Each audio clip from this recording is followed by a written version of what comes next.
आपण काम बाबा तू ईमानदारी से हाँ हाँ नहीं, जब अपन सभा काम का बात नहीं क्या है? है वो लोग बोलो देने क्या? वालों से वो दे सकते हम नहीं दे सकते। यानी आपका रीजन क्या है और आपका उद्देश्य क्या है? आज आप काशी के विधायक रमेश जायसवाल जी, उत्तर प्रदेश के रहने वाले एसएम खान जी जो कि अल्पसंख्यक के भारतीय जनता पार्टी के महाराष्ट्र उपाध्यक्ष हैं, बड़ा उत्तर भारतीय चेहरा है। आप आकर के इनके ऑफिस में इन लोगों से मुलाकात किए, तो क्या चर्चाएं हुई आपकी और क्या है उद्देश्य आपका? फर्स्ट ऑफ ऑल मैं यहाँ पर आया अपने बड़े भाई गणमान्य माननीय विधायक जी को मिलने के लिए। हमारे जो अल्पसंख्यक प्रकोष्ठ के बीजेपी के वहाँ के माननीय हैं उनको मिलने के लिए। हमारा जो मेन इगरनेस था वो ये था कि भाई साहब पूर्वांचल से बिलोंग करते हैं, मुगल सराय के विधायक हैं, और पूर्वांचल वालों की जो पीड़ा है, पूर्वांचल से जो मेन मुद्दा, मतलब अपना पूर्वांचल महासंघ हमेशा इस मुद्दे को उठाता रहता है कि पूर्वांचल का पलायन जो है वो एक बहुत बड़ी चुनौती है सबके लिए, पॉपुलेशन के बेस पे और यहाँ के लिए भी। नो डाउट इस चीज़ को हम एडमिट करते हैं कि सबकी महत्वाकांक्षाएं अलग अलग होती हैं। लोग एक चीज़ देखते हैं, जैसे अभी भाई साहब ने नाम लिया कृपा शंकर सिंह जी का, हरवंश सिंह जी का, ललन तिवारी जी का, तो अतिशयोक्त हर जगह होता है, लेकिन उसको हम पैरेलल में कॉमन में नहीं काउंट कर सकते। कॉमन में काउंट, अब किसी के घर कोई गरीब घर का बच्चा पहले प्रयास में टॉप कर जाता है, आईएएस बन जाता है, तो इट डजेंट मीन, इसका मतलब ये नहीं हो गया कि नहीं सारे बच्चे उस तरह से हो जाएंगे। प्रतिभाएं होती हैं और सबका सबकी नसीब अलग अलग होती है, लेकिन कॉमन जो चीजें हैं, कॉमन देखना हो तो वो ये है कि जो मास पीपल वहां से आए हुए हैं, आज हम देखते हैं कि हमारे बहुत सारे घरों में लॉक लगे हुए हैं, जिसके माँ बाप ने अपनी गाढ़ी कमाई से वहां पे हवेली बनाई, उनके बच्चे आज यहीं पे सेट हो गए और आज वहां दिया जलाने के लिए कोई नहीं रहता है।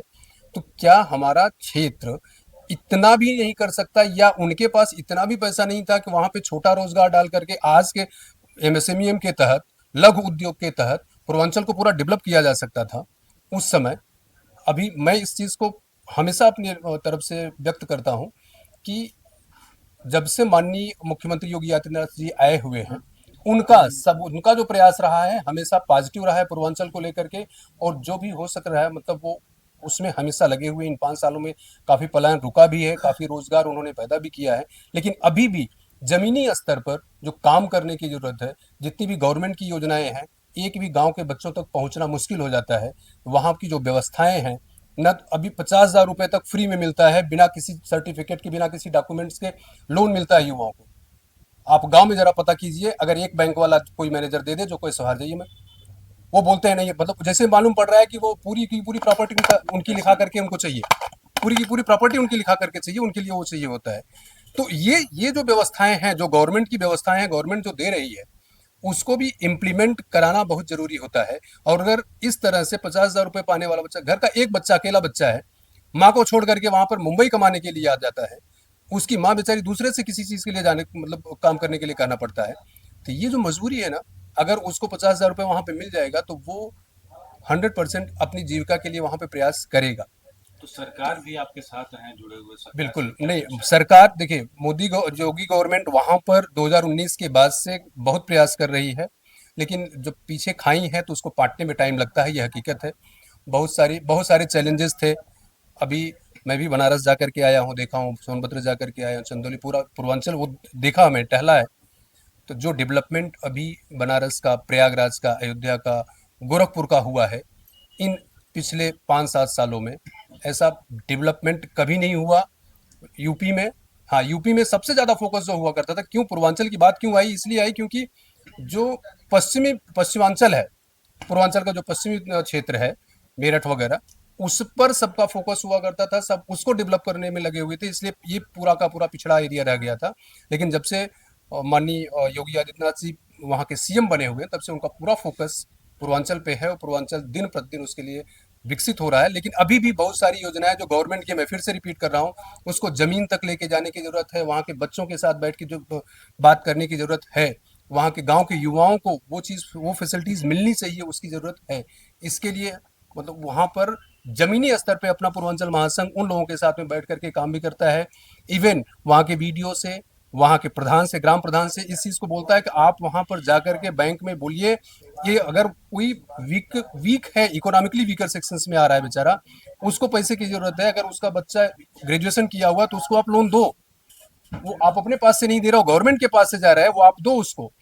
ये सारी चीजें, डेटास वगैरह हम इकट्ठा करवा रहे हैं। हमारे ये प्रयास बराबर चालू है, और हम इस प्रयास को मतलब एक अहम मुद्दा बना करके चलते हैं, और हमारा पूरा प्रयास रहेगा पूर्वांचल से जो हमारे युवा वर्ग हैं, साथी हैं, वो उनका पलायन रुके और वहाँ पे वो खुद डेवलप करें अपने आप। सर, मुद्दा तो अहम है। मुंबई महाराष्ट्र की राजनीतिक पार्टियां भी आए दिन यह मुद्दा उठाती हैं कि अगर उत्तर प्रदेश में रोजगार होता, मुहैया होता, तो लोग वहां नहीं आते, वहां से यहाँ नहीं आते।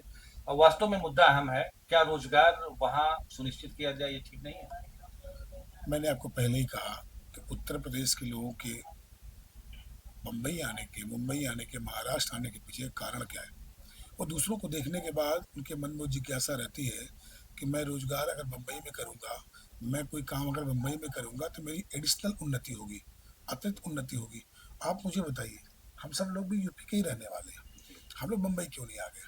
हमारे ऐसे हजारों हजारों कर लाखों लाख लोग मुंबई क्यों नहीं आ गए? सारे के सारे यूपी वाले अगर मुंबई अगर आ ही जाते तो मुंबई में पैर रखने की जगह बचती क्या? 25 करोड़ की आबादी का उत्तर प्रदेश, यशस्वी मुख्यमंत्री योगी आदित्यनाथ जी के दिशा निर्देशन में, मार्गदर्शन में तेजी से उन्नति कर रहा है। एमएसएमई के प्रभाव का असर दिख रहा है, तेजी से इंडस्ट्री डेवलपमेंट हो रही है, डेवलप हो रही है। आप अगर कुछ करना चाहते हो तो आपके पास वहाँ बहुत सारे तरीके हैं काम करने के, और आपका अगर नशा हो, आपके मन में भाव हो कि नहीं मुझे तो मुंबई जाना है, तो उसको कोई रोक नहीं सकता। मुंबई वाला बनारस जाना चाहता है तो उसको भी कोई रोक नहीं सकता।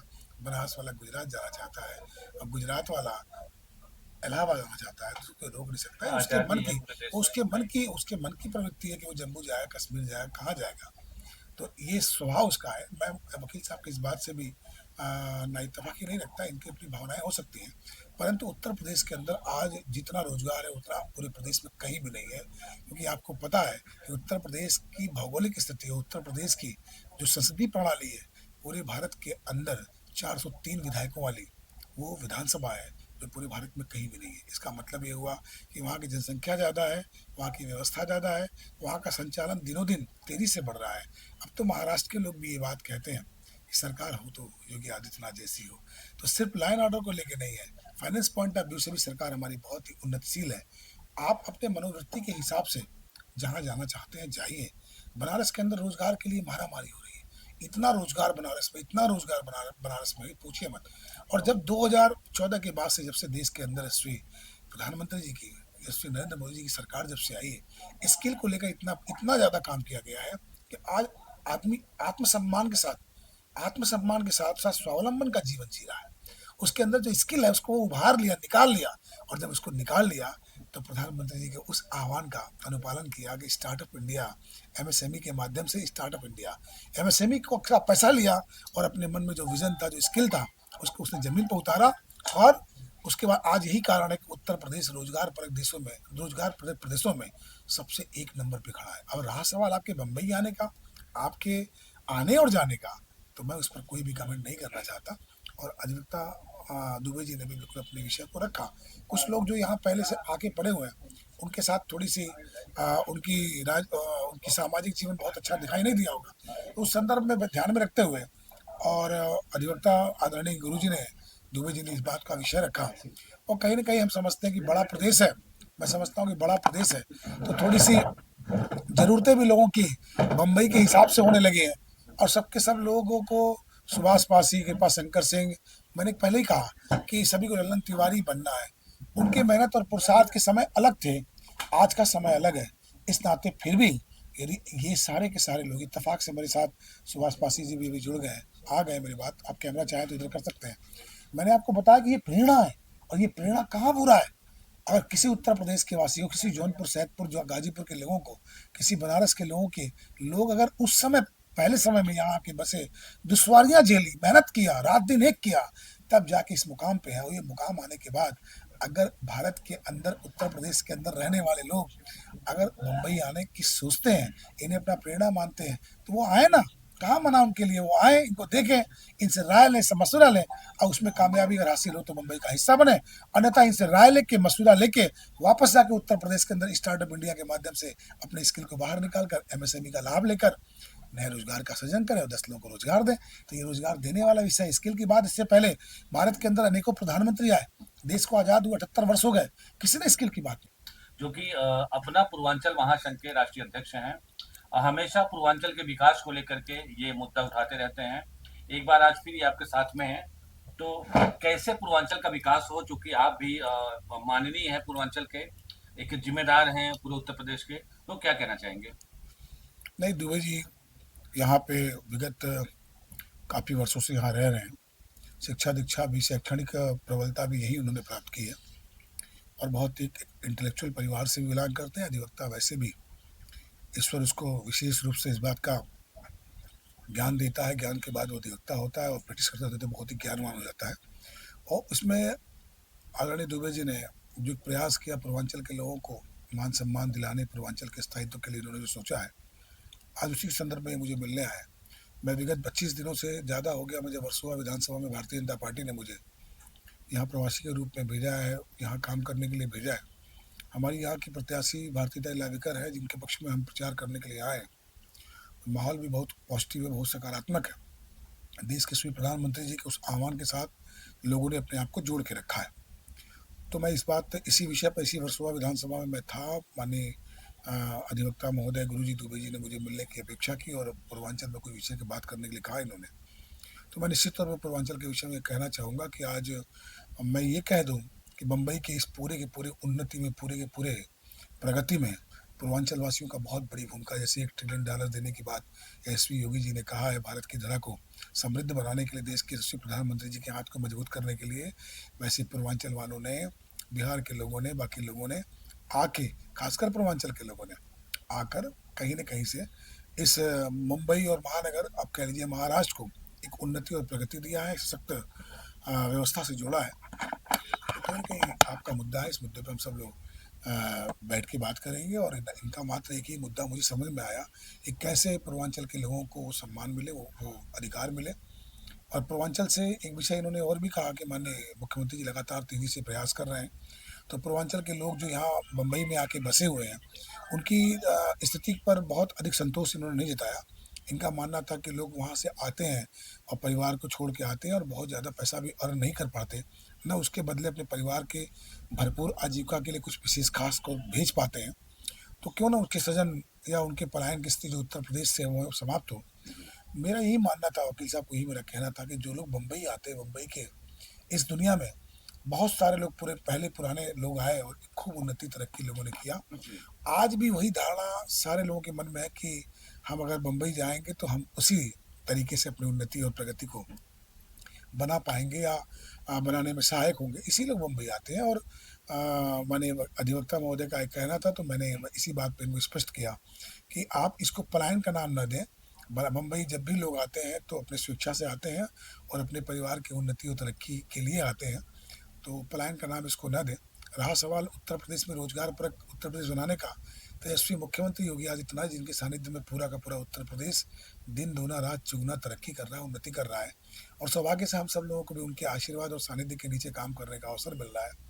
मैं अधिवक्ता महोदय को बहुत ही विनम्रता से कहना चाहता हूँ कि बनारस की धरती से हूँ, बनारस के बगल की विधानसभा पंडित दीनदयाल उपाध्याय नगर मुगलसराय विधानसभा का मैं विधायक हूँ। संगठन का बहुत ही जिम्मेदार कार्यकर्ता होने के नाते मैं इस बात को इनको बताना चाहूँगा कि इस चीज़ों में जो विषय इन्होंने रखा है, उस विषय को बिल्कुल रखें, परंतु इस पर ठीक से शोध करें। और वास्तव में पूर्वांचल वासी या जौनपुर का वासी या आसपास क्षेत्र का वासी यहाँ आता क्यों है, उसकी अंतः मन में, उसके मन में भावना कैसी है, उसकी भावनाओं को अपनी भावनाओं के तरीके से समझने की आवश्यकता नहीं है। परंतु आपका दर्द है, निश्चित तौर पे आपने देखा होगा कि बहुत सारे लोग 10 बाई 10 के कोली में रहते हैं, उनका जीवन स्तर बहुत अच्छा नहीं है। लेकिन बहुत सारे ऐसे लोग भी हैं, उन्हें भी देखने की ज़रूरत है वकील साहब आपको, जो लोग कभी दूर से आए और यहाँ आज बहुत ही कामयाब इस कामयाबी की स्थिति में खड़े हैं। मैं एक छोटा सा उदाहरण आपको देना चाहूँगा। सुभाष पासी जी को ले लीजिए, कृपा शंकर सिंह जी को ले लीजिए, ठाकुर हरवंश सिंह जी को ले लीजिए। ऐसे अनेक चेहरे हैं जिनके बारे में बता सकता हूँ, जो लोग यहाँ आने के बाद अपने जीवन को उत्कृष्टता के चरम पर ले जाके पहुँचा दिए। वो कहीं न कहीं उनके लिए प्रेरणा है। और जब वो जौनपुर में जाते हैं तो उनके हाव भाव, उनकी व्यवस्था को देखकर वहाँ के लोकल लोग, पूर्वांचल के लोकल लोग, जौनपुरी नहीं पूर्वांचल के लोकल लोग, सारे लोग उनसे प्रेरणा लेते हैं। और कृपा शंकर सिंह, हरवंश सिंह और सुभाष पासी और ऐसे अनेक नाम है, पंडित ललन तिवारी, वो बनना चाहते हैं। और दुनिया में इंसान को ढूंढ के कहीं न कहीं ऐसा भारत का धरा कोई हो जिससे उसकी उन्नति तरक्की हो सकती हो, तो वो उस धरा पे जा सकता है। जाने की कोई मनाही नहीं है। रहा सवाल उत्तर प्रदेश की प्रगति उन्नति का, तो मैं बड़े ही दावे से कह सकता हूँ कि उत्तर प्रदेश में जिस तरह से रोजगार देश के यशस्वी प्रधानमंत्री जी के दिशा मार्गदर्शन में उत्तर प्रदेश के यशस्वी मुख्यमंत्री जी ने किया है, वो अभूतपूर्व है। और ऐसे ही रहा तो आने वाले समय में उत्तर प्रदेश में बम्बई से लोग वापस जाएंगे और वहाँ रोजगार ढूंढेंगे। अशोक जी, ऐसा करो ना, बैंक के अध्यक्ष अशोक दुबे जी हैं जो कि अधिवक्ता है मुंबई हाई कोर्ट में। उनका मुद्दा है कि पूर्वांचल से पलायन कैसे रुके, कैसे रोका जाए, उद्योग व्यापार वहाँ कैसे स्थापित किया जाए, यही उनका मुद्दा है। तो क्या कहना चाहेंगे आप? देखिए, सबसे पहले मैं दुबे जी को धन्यवाद देना चाहूँगा कि कम से कम उन्होंने इसके विषय में सोचा है। लेकिन पलायन कैसे रुके, वो एक बहुत बड़ी समस्या है। उसके लिए बहुत कुछ करना है और ये जब होगा, जैसे आज केंद्र में हमारी सरकार है, उत्तर प्रदेश में हमारी सरकार है, लेकिन उस पलायन को रोकने के लिए समय लगेगा। लेकिन पहल बहुत अच्छी है। थोड़ा सा समय आपका लूँगा कि जो हमारे उत्तर प्रदेश या पूर्वांचल के लोग जो हमारे बम्बई शहर में आए हैं, बम्बई एक महानगरी है, माया की नगरी है। यहाँ पे मेरा भाई जो उत्तर प्रदेश से आता है, 10 बाई 10 के घर में रहता है, दूध बेचता है, सब्जी बेचता है, केला बेचता है, मूंगफली बेचता है, आप कड़ी मेहनत करते हैं लोग, रास्ते पे ठेला लगाता है, लेकिन हजारों हजारों लाखों लाखों का मनी ऑर्डर उत्तर प्रदेश में भेजता है। आज उत्तर प्रदेश में भी विकास हुआ है, तो उसमें भी मुंबई शहर का या महाराष्ट्र का बहुत बड़ा योगदान है। हर छठा घर उत्तर प्रदेश का मुंबई शहर में रहता है। इसके लिए बहुत कुछ हमें और आपको करना है, सपोर्ट करना पड़ेगा।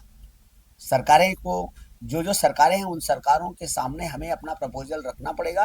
जैसे माननीय प्रधानमंत्री नरेंद्र मोदी जी ने गुजरात को गुजरात बनाया, 3 टर्म मुख्यमंत्री रहे, उसके बाद उन्होंने गुजरात को वो एक नमूना पेश किया है हमारे देश के अंदर। उत्तर प्रदेश की ये स्थिति रही है कि कोई भी स्टेब्लिश सरकार नहीं रही है। अब जाकर के माननीय आदित्यनाथ योगी जी 10 साल से, ये 10वां साल चल रहा है, 8 साल 7 साल हो गया ना, 8वां साल चल रहा है। जब तक 2-3 सरकारें हमारी नहीं वहाँ रहेंगी, केंद्र में हमारी सरकार है, बहुत से काम माननीय योगी जी कर रहे हैं। आज क्राइम को उन्होंने बहुत कम कर दिया है। आज हमारी माताएं बहनें सड़कों पे निकलने लगी हैं, नहीं तो शाम को जैसे झुरमुट होता था कोई नहीं जा पाता था। मुंबई एक ऐसा शहर है कि अपने रिक्शे के अंदर भी आप 2-5 करोड़ रुपया लेके जाओ तो कोई पूछने वाला नहीं है। सेफ शहर। तो उत्तर प्रदेश कैसे सेफ हो, इस पे क्या है? इस पे बहुत से कार्य हो रहे हैं। माननीय योगी जी बहुत कार्य कर रहे हैं। हमारे भाई साहब बैठे हैं, सरकार में है, विधायक है, हम भी 10 साल विधायक रहे हैं। लेकिन मुंबई से मेरा एक बहुत बड़ा लगाव है और मुंबई कितना भी हम कोशिश कर लें कि पलायन रुके, जब तक उस लेवल पे रोजगार नहीं होगा, जब तक उस पलायन को हम नहीं रोक पाएंगे। उसके लिए यहाँ की जो राजनीतिक पार्टियां हैं वो तो मुद्दा उठाती हैं कि उत्तर प्रदेश में अगर आप रोजगार दें तो उत्तर प्रदेश के लोग यहाँ ना आए, मुद्दा उत्तर बनाती प्रदेश में रोजगार दें, लेकिन रोजगार जब मुहैया आप कराएंगे तब ना। इतना बड़ा प्रदेश है, जो प्रदेश देश की राजनीति का दिशा बदलता है वो प्रधानमंत्री चुनता है। 80 सीटों का 80 लोकसभा सीटें हमारे उत्तर प्रदेश में हैं, वो एक दिन में नहीं होगा, उसकी शुरुआत हो चुकी है। और भाई साहब के मैं धन्यवाद दूंगा कि उन्होंने पहल की है। और आज नहीं कल उसका रिजल्ट आएगा। अब हम चुनाव की तरफ चलते हैं। महाराष्ट्र में चुनाव, सारी दुनिया की नज़र इस महाराष्ट्र के चुनाव पे है और खास करके बम्बई के ऊपर। देश की राजनीति की व्यवस्था, आर्थिक व्यवस्था का सर्वे सर्वा यदि कोई है तो खास ये 6 लोकसभा सीट जो मुंबई शहर है, जितना रेवेन्यू पूरे 537 सीटों का नहीं आता है, उतना रेवेन्यू खाली ये 6 लोकसभा सीटों का आता है, जितना टैक्स मुंबई शहर भरता है। तो हम बात करेंगे, उसके लिए बड़े बड़े नेता लोग हैं, बहुत सोच रहे हैं। भाई साहब की पहल के लिए मैं धन्यवाद दूंगा। भारतीताई लवेकर हमारी बहन है। भाई साहब हम लोग आए हैं कि वो जीते, तीसरी बार विधायक बने और सरकार बनती है उसमें मंत्री बने और सरकार बनेगी। ये जो माननीय मुख्यमंत्री एकनाथ शिंदे जी और उप मुख्यमंत्री देवेंद्र फडणवीस जी ने जो योजना लाड़की बहन का जो लाया है, वो ये बहुत ही महत्वपूर्ण योजना है हमारी उन बहनों के लिए जो कभी किसी ने सोचा नहीं था। 1500 रुपया उनके खाते में आता है। आपके मित्र एसएम खान जी अभी उस योजना पे बहुत बड़ा प्रोग्राम भी 5 अक्टूबर को किए थे, जिसमें अमृता जी आई। देखिए हमारे मित्र हैं, हमारे भाई हैं एसएम खान जी, मैं तो इनसे कुछ सीखता हूँ। और वो कहते हैं वो आपसे सीखते हैं। चलिए अच्छा है ना, एक दूसरे का हम लोग सहारा तो बनते हैं। बस हम यही शुभकामना आपके चैनल से देना चाहेंगे कि जितने भी हमारे भाई हैं, इस बार का जो चुनाव है, कमल है, जहाँ धनुष बाण है, उस बटन को दबाएं और फिर से शिंदे और युति की सरकार को बनाएं। बहुत बहुत धन्यवाद। जिम्मेदारी दी है दोनों विधायकों को कि हमारी बहन जो है भारतीताई लवेकर, उनको जिताकर वर्सोवा विधानसभा से एक नमूना पेश करें।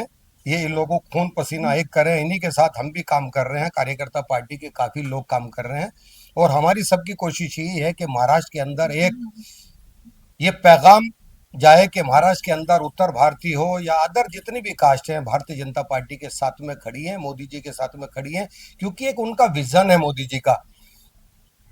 भारत के अंदर 2014 के बाद जो बदलाव हुआ है, सबका साथ, सबका विकास, सबका विश्वास, एक हैं तो सेफ हैं, ये हकीकत बात है। 14 के पहले जो कांग्रेस की सरकार थी, 1947 से लेके आज तक मुसलमानों को धमका के, फुसला के उनकी वोट उनकी यूज की है। अभी मुसलमानों को भी समझ में आने लगा है कि 14 के बाद जो नरेंद्र मोदी जी ने भारत का एक विजन लेके चले हैं, तो भारत का मुसलमान भी मोदी जी के साथ में खड़ा है। इसका सबूत एसएम खान आपके सामने बैठा है और हमारी कोशिश ये है कि महाराष्ट्र में सरकार बने और हमारे नेता फडणवीस जी उसके मुख्यमंत्री बने, क्योंकि सभी कार्यकर्ताओं की एक ख्वाहिश होती है कि हमारा लीडर मुख्यमंत्री बने। हम उनको देखना चाहते हैं और पूर्वांचल हो या यूपी हो या महाराष्ट्र, कुछ भी हो, अदर हो, देश सब एक है, देश के वासी सब एक हैं। कोई इधर कमाए, कोई यूपी में कमाए, सब पैसा एक ही जगह घूम रहा है। सब भारत के लिए काम कर रहे हैं, भारत हित के लिए काम कर रहे हैं।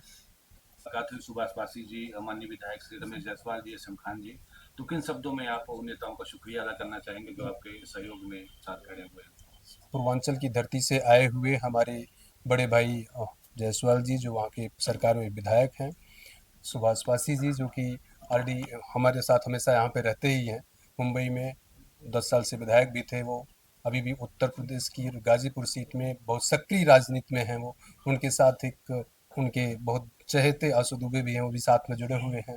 और एसएम खान जी, इन लोगों ने जो अपने विचार व्यक्त किए हैं पूर्वांचल को लेकर के, मैं उसके लिए इनको तहे दिल से धन्यवाद देता हूँ, इनका शुक्रिया अदा करता हूँ कि सबका जो एक सोच है, पॉजिटिव सोच, सकारात्मक सोच है जो पूर्वांचल को लेकर के, और ये जो प्रक्रिया है पूर्वांचल के विकास के लिए, और ख़ास करके माननीय विधायक जी ने जो भी जायसवाल जी ने कहा कि एमएसएमई के माध्यम से आपके लिए बहुत दरवाजे खुले हुए हैं वहाँ के लिए, यहाँ से चल करके वहाँ पे उस चीज़ को इस्टेब्लिश कीजिए।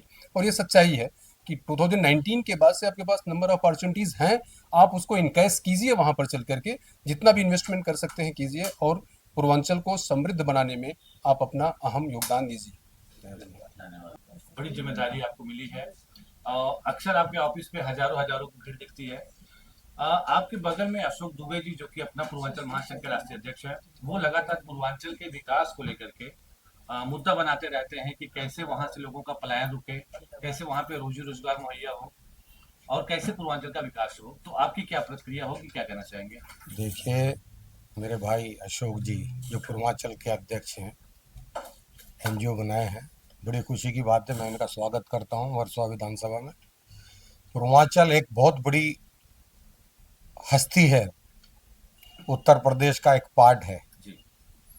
और उत्तर प्रदेश से आने वाले लोग, हम भी पैदा इधर ही हुए हैं, हमारे माँ बाप आगे थे पहले। वैसे तो हम वेस्टर्न यूपी से, मेरठ से हैं। यूपी के लोगों की हो, बिहार के लोगों की हो, पंजाब के लोगों की एक ख्वाहिश होती है कि बॉम्बे में जाके हम लोग एक आशियाना ढूंढें, और एक ख्वाहिश होती है उनको एक आशियाना बनाने की, क्योंकि एक बम्बई शहर जो है चमकता हुआ शहर है। इस चमकते हुए शहर में जो आ गए और जो बन गए वो बन गए, और जो नहीं बने वो कोशिश करते रहते हैं। हमारी तरह हम भी एक छोटे से हैं और उसमें कामयाबी मिलती है। और यहाँ से कमाने के बाद उत्तर प्रदेश हो, वेस्टर्न यूपी हो या पूरब हो, अपनी रोजी रोटी यहाँ से कमाने के बाद अपने माँ बाप को और अपने क्षेत्र में लगाते हैं पेमेंट। वहाँ पे भी कितने लोगों ने फैक्ट्री लगाई है, ऐसे बहुत बड़े बड़े इतिहास रहे हैं। गरीब से गरीब, बड़े से बड़ा यही कोशिश करता है कि मेरे वतन में मैं अपना कुछ स्कूल बना दूं, कॉलेज बना दूं। लल्लन तिवारी जी अभी बताए, हमारे भाई पासी जी, कृपा शंकर जी, और कितने लोग, काफ़ी लोग हैं, उन्होंने जो है यहाँ कमा के उत्तर प्रदेश में लगाया है। तो सभी को मिलके काम करना, भारत देश एक है, चाहे वो उत्तर प्रदेश हो चाहे महाराष्ट्र हो। काम कोई कहीं भी करे, लेकिन ऐसा करे कि जो अगर अपनी मेहनत से पैसा कमा रहा है वो अपने माँ बाप को ले जाके दे, उनको आगे बढ़ाए, अपने भाई बहनों को आगे बढ़ाए, स्कूल की एजुकेशन उनको दे। यही हमारी दिली तमन्ना है और आगे भी हमारी यही कोशिश रहेगी। हमारे बीच में हमारे विधायक जी आए हैं,